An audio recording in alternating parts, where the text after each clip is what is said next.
Stop, before you scroll away, before you decide you don't have time for this. Just answer me one question. When was the last time you wanted to quit? Really quit, not just feel tired, but feel like the universe itself was conspiring against you. Dead. Now multiply that feeling by 10,000. Because the story I'm about to tell you is about a man who had every right to quit. Every single morning, the world gave him 1,000 reasons to give up, but he found one reason to keep going. And that one reason, it changed everything, not just for him, but for thousands of people he would never meet. Stay with me for the next few minutes, because by the end of this story, you will never look at your own struggles the same way again. Let me take you to Mumbai, the city of dreams, the city that never sleeps, and to a man who had no dreams left. The story begins. His name was Surya. Every morning at 4 a.m., while the city still slept under a blanket of darkness and silence, Surya would wake up, not to an alarm clock, he couldn't afford one, not to the sound of birds, there were no birds in his chawl. He woke up because his body had learned that sleep was a luxury for people who could afford to rest. Surya was 43 years old, but he looked 60. For 20 years, he had been pulling a rickshaw through the streets of Mumbai, not driving, pulling. His rickshaw was old, held together by hope and spare parts. The meter hadn't worked in years. The seats were torn, but it was his only possession, his only identity. Every day, he would leave his one-room home in Dharavi, Asia's largest slum, and join the river of humanity flowing into the city. He would drive for 16 hours, sometimes 18, through rain that flooded the streets, through sun that melted the tar, through traffic that turned kilometers into hours. And every night, he would return home with rupees 300, sometimes 400 if he was lucky, about $4. $4 for 18 hours of work. His wife would have the food ready, same food every day, dal and rice, enough to survive, not enough to live. They never talked about dreams anymore. Dreams were for people who could afford hope. Then one day, Surya noticed something. His right leg. It hurt, not the usual ache from pressing the clutch 1,000 times a day. Something deeper, something sharper, like a knife twisting inside his knee. He ignored it. What else could he do? Doctors cost money, medicine cost money, rest cost money. He had none of those things, so he kept driving. The pain grew, from his knee to his thigh, from his thigh to his hip. Soon he was limping. Passengers would see him hobble to open the door for them. Some would cancel the ride, others would sit silently, uncomfortable. Then came the day everything changed. It was a Tuesday, raining heavily. Surya had been driving since 5 a.m. It was now 8 p.m. His leg was screaming, his eyes were burning, his stomach was empty. He got a passenger. A young man in a suit, carrying a laptop bag, in a hurry to get to the airport. Halfway there, Surya's leg gave up. The clutch slipped from his control. The rickshaw swerved. There was a screech of brakes. A bus, coming straight at them. Surya twisted the handlebar with every ounce of strength he had. The rickshaw lurched left. The bus missed them by inches. The young man got out. He was shaking. He yelled at Surya, called him unfit, called him dangerous, said he should be banned from driving. Then he walked away, didn't pay the fare. Surya sat there in his rickshaw, rain pouring through the torn roof, soaking his clothes, mixing with tears. He didn't know he was crying. That night he limped home, couldn't make it to the 4th floor, sat on the stairs, head in his hands. His wife found him there. What happened? She asked. He didn't answer. The next morning, he couldn't get out of bed. The leg had swollen to twice its size.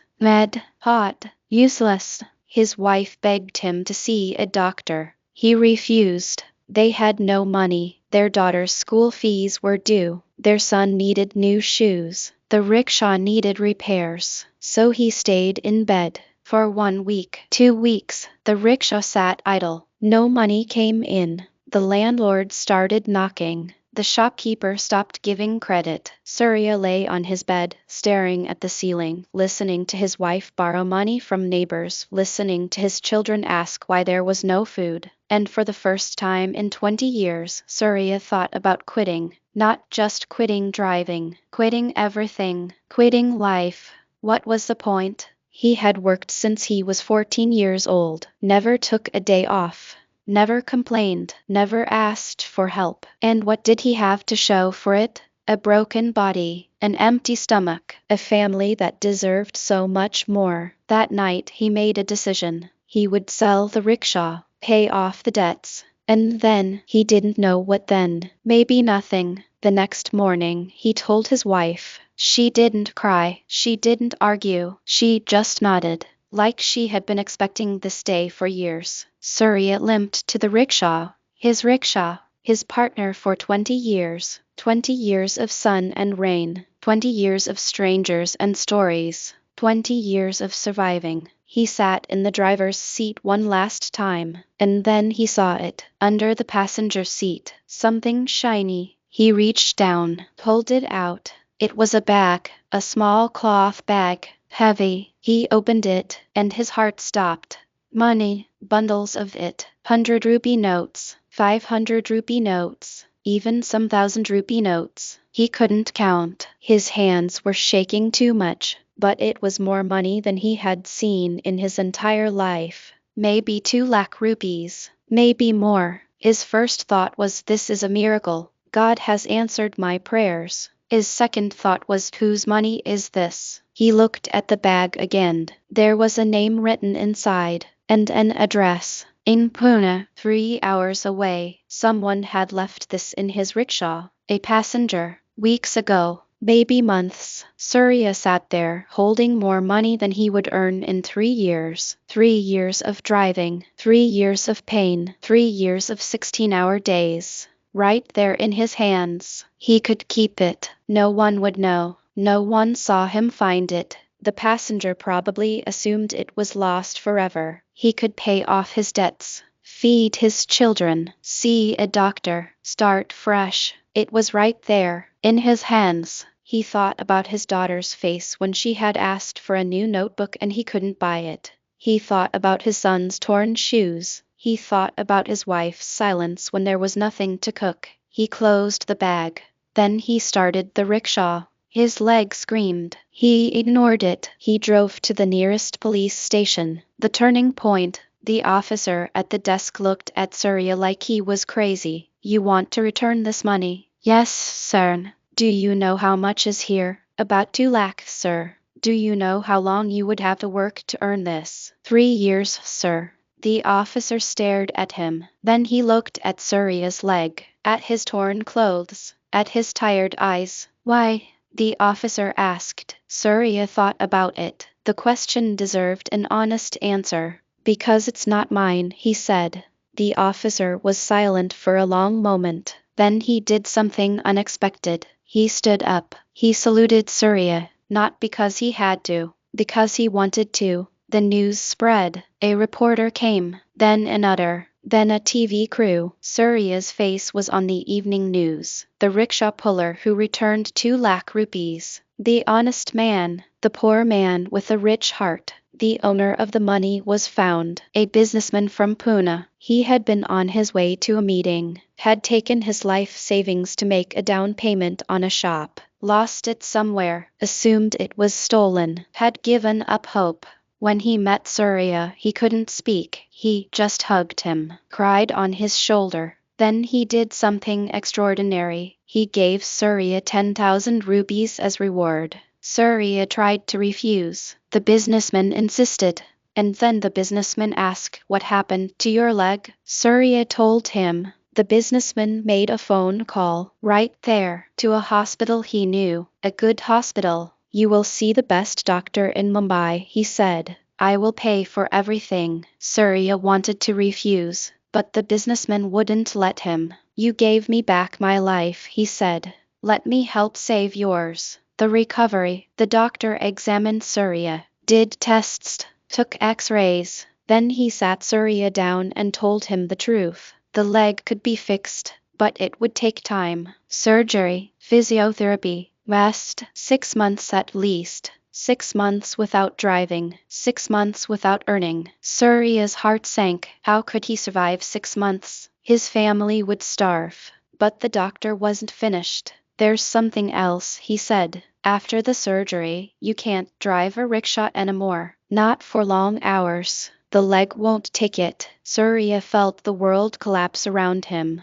No rickshaw, no income, no future. What was he supposed to do? What could a 43-year-old man with no education, no skills, no savings do? He went home that night and told his wife. They sat in silence for a long time. Then his wife spoke. You always wanted to study, she said. Remember, you told me once, when we first met, you said if you had the chance, you would study, learn something. Surya remembered. He was 14 when his father died, had to leave school, start working. That dream died a long time ago. That was another life, he said. Maybe it's this life now, she said. The new beginning. The surgery was successful. While Surya recovered, something unexpected happened. People heard his story. The honest rickshaw puller. They wanted to help. A woman donated money for his children's school fees. A man donated a wheelchair. A group of college students came to visit him, brought books, asked if they could help him learn to read better. Surya had never thought of himself as someone who could learn.